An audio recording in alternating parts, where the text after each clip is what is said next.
Don't give me the whole, like, this is the part I love too, because irony is all over this crap.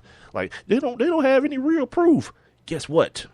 The dude, your all pro tight end, is in jail right now from a circumstantial for case. murder. Right. For murder. On a circumstantial case. They ain't had no gun, they had no fingerprints, they had no DNA, they had no witnesses. But he in jail right now doing an L. And he gonna stay there. Now you ain't holler all that stuff out when you was on the stand for him. Like, I don't know what I'm doing here. Y'all ain't got no real proof. They had enough. The preponderance of the evidence is what it's called in the report and in the courts. So you miss me with all that kind of stuff. You don't need no smoking gun. By the way, if you did need one, probably those text messages are the ones that are gonna do it. And the fact that your boy and that's what I was about to say. Yeah, and your boy wouldn't give his phone up. You know, they said it was like, why did the other two dudes? They was like, yeah, they're using company phones. They had to. Sweet. Yeah. Tom was like, no, you can't have my phone. First of all, it's a bunch of penis pics on here. Probably. No, that's just me. I'm making that up. I'm making that up. Let me stop while I'm ahead. That's pretty awesome, though. Shame on you, Mike. No, you're not gonna see my penis pics. So you saying they were his personal, or he's been receiving them? Oh no, I just told us. Nah, I'm not gonna say like this dude married to a supermodel and he got plenty of babies by her, so I'm assuming he loves having sex with her and not, dudes. Hey, don't know. You know what? I'm glad you said that, because don't nobody ever talk about Tom Brady and his boy. Being a baby daddy? Like Tom Brady ain't no damn golden boy. That's why, like yesterday when I was saying it being facetious. Like, he ain't no damn golden boy. He's everybody's favorite baby daddy. Yeah, like this dude had chicks pregnant at the same time. Balling. Yeah. I mean, that's why, man. Like, Peyton better hurry up and hang it up real quick, because they gonna find something on him here pretty soon. Like, the NFL don't care nothing about you. Like, that's probably the realest thing his dad did say. I don't know if it was a couple of months ago. He was like, Peyton have kids? Yeah, Peyton got kids. I think he got twins, as a matter of fact. Right. I ain't never seen them. Right.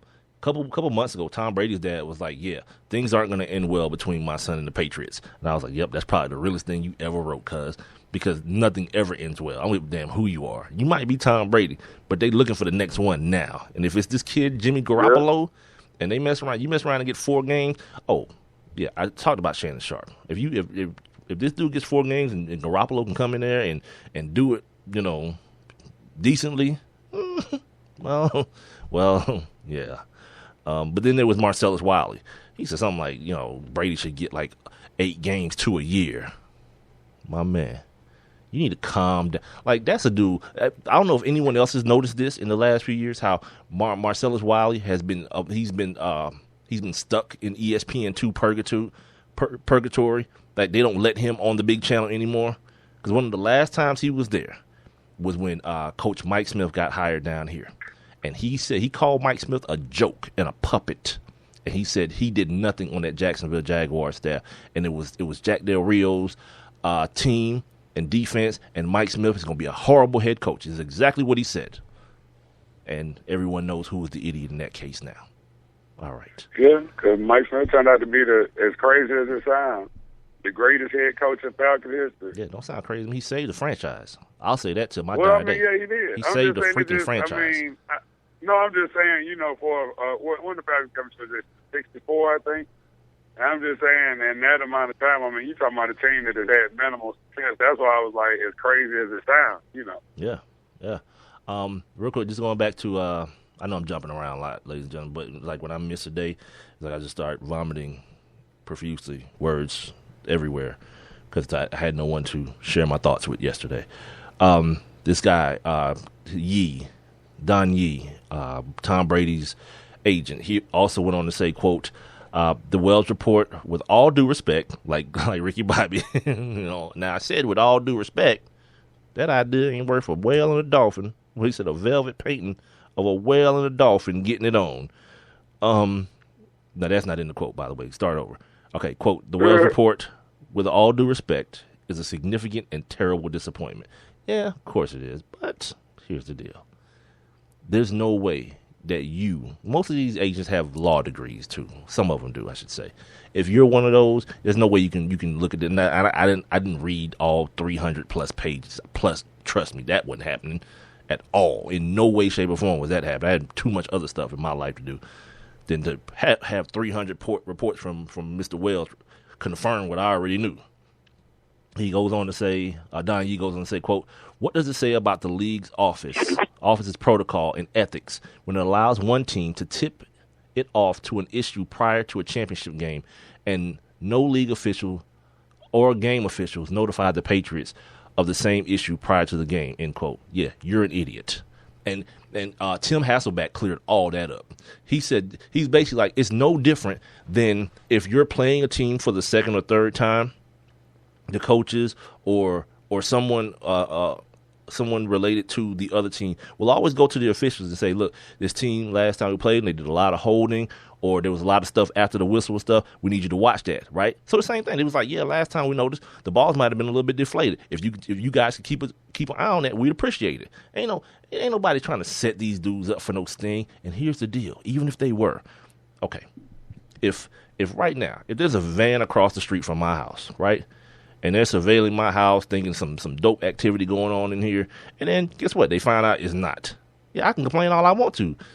They set me up for a sting. But if I'm actually in here selling dope, that's not part of my argument anymore, right? That argument is out the door. Yeah. They had a reason to. Like, all this whole cry for the Patriots thing, no. But all the people who's like, yeah, they need to be banned from the league, take their team away. No, that shouldn't happen either. Like, there's got to be some gray in this. Like, it was wrong, But Roger Goodell, in all his reactionary glory, is going to make the same mistake he's always continued. I don't know how the dude still has his job. It ain't even about him being a bad job or him punishing the players or anything, but he's too much of his ears are too big. Like, why does it take other people to tell you what you should do on your gig? The same thing with the domestic violence stuff, with all the stuff. Like, you wait to hear what the public outcry is going to be, and like, you know what? Yeah, we're going to suspend Tom for 8 games. Like, why? Or why? You know what I mean? Like, if Tom Brady get 2 games, right? First thing I'm going to do if I'm Tom, I'm like, hold on, you suspended Ray Rice for the same amount. He punched the broad. What are we talking about, Roger? You know what I mean? Ray Rice knocked his woman out and you gave him 2 games. How you going to give me 2 games? Yeah. Everything, like this whole stupid power thing that this dude had, it's just, every time something happens, it falls down around him a little bit more each and every time. I hate, I'm never that dude. And Rob can tell you, I'm never the dude who's like, they need to fire him. I'm not that guy. I don't understand why he still has that gig. It doesn't seem like things, like he's doing a job that, let's say, someone more competent and with more of a backbone couldn't do. Mm-hmm. You know what I mean? Now, that's his hustle. $40 million a year, make it happen. Well, I guess my biggest thing with Roger Goodell is, I mean, as far as making sure that he punishes players or whatnot, like he's done that. But it's like, just like you said, I mean, if he suspends Tom Brady for 2 games, that was the same official suspension that Ray Rice got, So it's like, I don't think those 2 things even out. And my overall point is that there's never any rhyme or reason for what he's doing. Right. That's why he's consistently inconsistent. Right. It's like he just make it up as he goes. Yeah. Like flip a coin. Yeah. I'll give you 4 games. Cool. Walk out of here. Leave.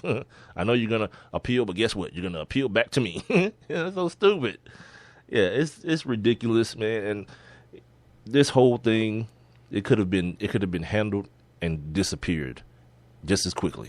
But the NFL chose to. Remember this, ladies and gentlemen. They chose to drag it out the way they did. You know what I mean? And by the way, before we end this conversation, because we got to get to on this day, but the Bill Belichick part of this is, yeah, because he stood up and emphatically, he came back when no one even called him back to the stand. Like, look what I did. I did this experiment with the balls, and when you put the balls under this type of atmospheric pressure, this happens to it, and this is what happened. So basically what happened is we were so close to the threshold that the atmospheric pressure shrunk the ball, and so that should prove it right there to end it all, that we didn't do anything. No, Bill, it was 51 freaking degrees in Foxborough that day. We're not even talking about no big change in temperature. It was 51 degrees. which in the Northeast, that's a perfect day. It probably don't get no any better than day, that. Any Sunday. I'm saying any football Sunday, 51 is perfect. Yeah, but get out of here with that foolishness. So now the NFL feels like we got to go get our experts too, so they can do experiments on the football. No, they don't take all that. And like I said, the shame in all this, man, is a dude who's dedicated his life to an organization, man, is going to have to fall on the sword for this. And I said that at the beginning, too. Like, before I knew it was a grown man, I just assumed, because we always call them ball boys. So I'm always assuming, like, it's some, like, postgraduate. Yeah, some postgraduate, graduate, 21-year-old kid. And I was like, my exact words were, like, some 20-something-year-old kid, just like they did in Spygate, call him a rogue video guy, doing it on his own. Yeah, he had to fall on the sword. They had to fire him. Well, they didn't have to fire him. They fired him.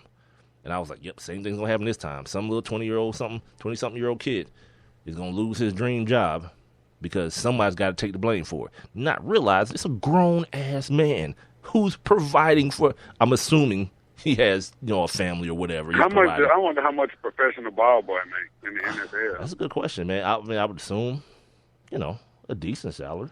What would you think? Something maybe like 60 a year?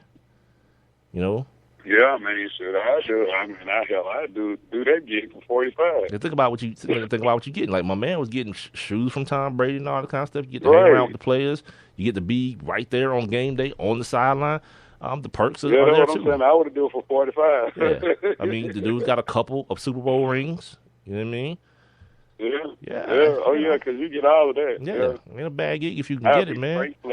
Yeah, but... Yeah. I'd be... Ooh, with my rings, I'd be... Oh, my God. Yeah, he might be flexing on Pawn Stars with them joints now, because... Think about it. You had that job your whole life, your whole adult life. Yeah. Now to go try to fill out a resume... like, it just looks... Like, it's got to be called something else. Like, that can't be on your resume, like, ball boy. It's probably like, it's one of them engineered jobs. It's got something. Yeah, it's got to be something else. Because you can't, like, roll up in, like General Electric, like, ball boy. Airstream technology engineer. Yeah. Stuff like that, yeah. Ball boy, but you're 49 years old. You're 50. Yeah, it's like ridiculous. 50 for God's sake. So ridiculous. Yeah. I mean, but good luck to that dude, man. Because, like, the same thing happened a couple of days ago. In Houston with the dude, the social media guy. They fired him over basically doing his job. He had a clever tweet and people got offended. So obviously someone had to get fired. Like, immediately as people get offended, someone has to lose their gig. Like, come on. Right. Gee, and we'll talk now about... we just go delete the tweet. Somebody got to get fired. Yeah. And we'll talk about more about people getting offended by stupid stuff as we get into our NBA conversation. But first, before we get out of this hour, let's make sure we jump into our daily segment where we take a look back on great feats from the world of sports that happened on this day. It's the Sports Kings. On this day. All right, Rob. On this day in 1925, the Philadelphia Phillies had their 8th game in a row postponed. I don't know what the hell happened, but it must have been something. I don't know, maybe weather or something. 25, was that around like Prohibition? I don't know. I'm guessing because I don't know. On this day in 1945, baseball owner Branch Rickey, we all know him from the Jackie Robinson situation or story. He announced the organization of the United States Negro Baseball League. There were 6 teams, which, by the way, ladies and gentlemen, that marked the beginning of the end. Yeah. If you want to know really what happened to the Negro League, Major League Baseball integration happened to it. It sounds harsh, but do a little reading, a little Googling, if you will. On this day in 1951, Russia was admitted to participate in the 1952 Olympic Games by the International Olympic Committee. On this day in 1956, Bill White of the New York Giants hit a home run on his first at-bat. Matter of fact, that just happened last night, as a matter of fact. When he was first at bat, some kid from the Indians on the first pitch of his Major League Baseball career hit a home run, kid. First pitch he seen in the big league, going yard.